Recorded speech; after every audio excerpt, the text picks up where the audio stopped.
is not listed on a balance sheet as a debt. If it's not a debt, why did we have to pay it? It's a debt. So this is, for these 6 counties, this hollow box that isn't listed on the liabilities is the unfunded liability that's off balance sheet today, 100%. So this is for showing us the proportion for each of these counties. This number here is what's going to go on to the balance sheets as a debt. And I made without going into detail, the way GASB says you have to figure that out is extremely complicated. And the data isn't available publicly. So I made a very simple assumption.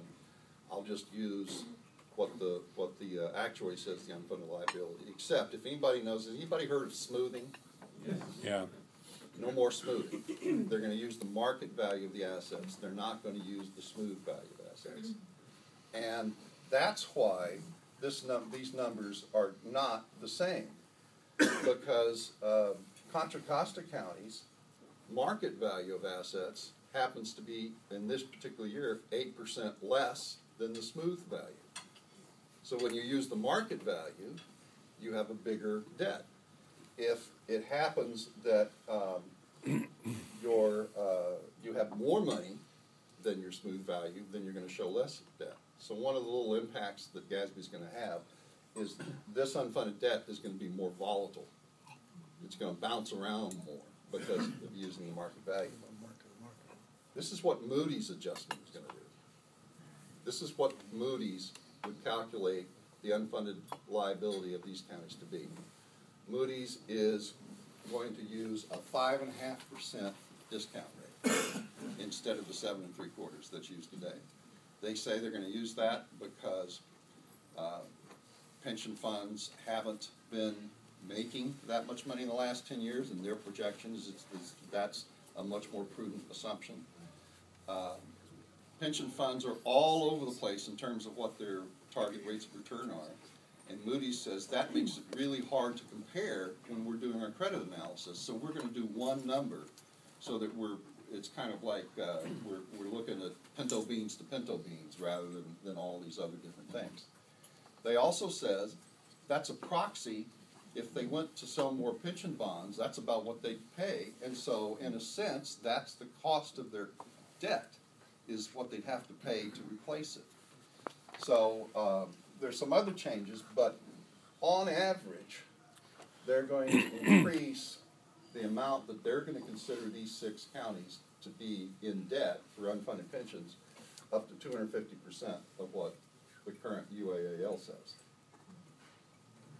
And you guys, Sonoma's really out, and you guys are up here. What took them so long to figure out that's the way to show it? Well, now, I think the ship moves slow.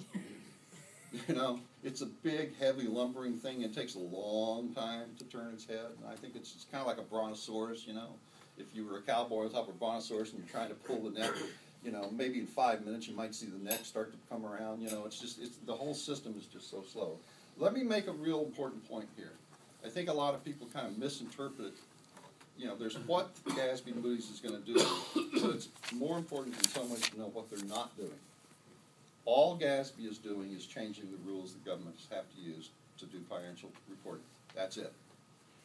All Moody's is going to do is they're going to make internal adjustments of this data in their credit rating process. That's it. Neither one of them is going to tell governments what to do. They're not going to tell them how much you need to pay. They're not going to tell them what their ratios need to be. No government's going to change their financial statements because of what Moody's has done. And, I've seen articles say Moody's is going to drive people into bankruptcy. Moody's isn't going to drive people into bankruptcy. They're going to drive themselves into bankruptcy. It's their finances that are going to do that. So it's important to not overstate or misstate what those two things are going to do. But what they're going to do is that Moody's is going to start thinking, this is your debt, not this.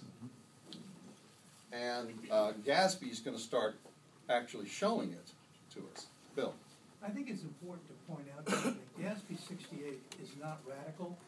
All they're doing is requiring government to report pension debt the same way the private sector does under FASB. Yeah. It's not radical. No, it's not all. It's what was radical. I have a big background in financial analysis, and I understand this stuff called fundamental accounting principles. One of the core foundations is that you have to correctly identify your revenue. You have to correctly identify your expenses. You have to compare them to see if you're making or losing money. That's called the matching principle. Government accounting financial statements have grotesquely violated that principle for the last 30 years. That's the core problem. Yes, sir. Two questions. Number one, what happens when a city or a county, what have you, goes bankrupt? What happens to all of this? And the second thing is, Contra Costa County reported that last year they made 10.5% on their investments. I'm wondering what you think about that. I'm going to beg off the first one because I got to get you guys out of here. We could talk for days about this stuff. That's a hugely important issue right now, particularly with San Bernardino, but I just don't have time. And he'll take some questions at the end and Okay, fine. after. Yeah. But also remember that if you have to make, they have to make 7.75 right now, even to be even. Anytime Right. they don't make 7.75, Right. they've lost money. So, and there were years when they've lost, what, was it 33%, Bill? When you add both together? Yeah. Markets go Okay, up go ahead, and yeah. markets go down. But let's hold off on questions. Actually, Okay. you have to make more than 7.75 because you're underfunded to start with. All right, you're right.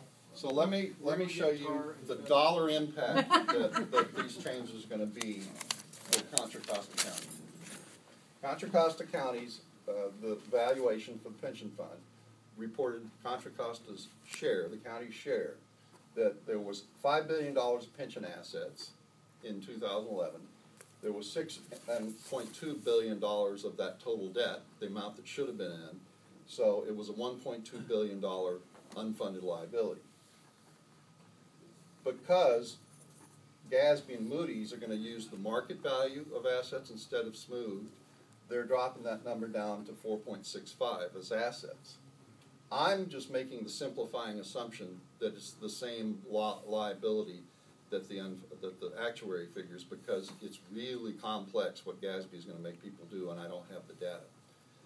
I've seen analysis that says half the local governments in the United States, if you have a history of not paying what you're supposed to pay, the way GASB's process is going to work is it's going to lower your discount rate, which is going to increase what you think your debt is.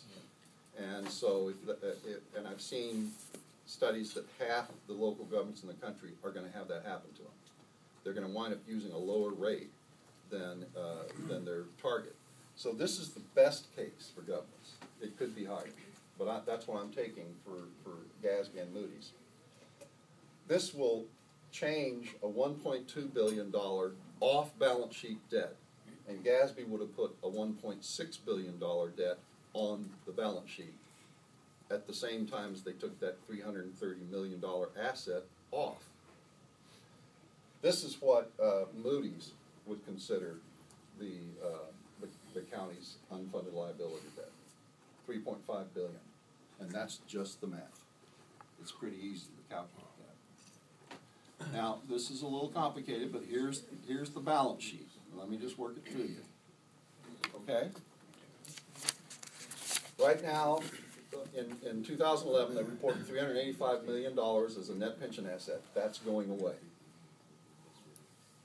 All the other assets are staying there. So you're both Moody's and GASB will consider that you've got $385 million less assets.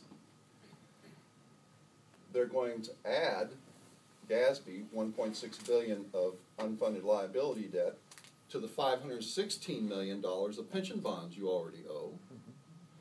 So your debt from unfunded pensions would have been shown as $2.1 billion. You've got $1.8 billion of assets. You have $300 million more of unfunded pension debt than you have assets.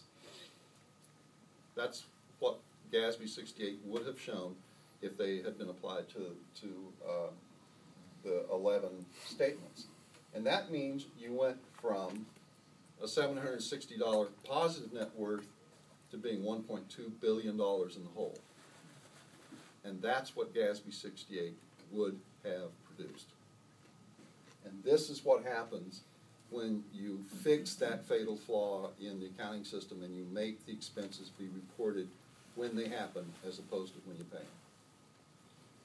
This picture is what Moody's would use in their analysis. They would consider the county as $3.1 billion in the hole. That's how the numbers work.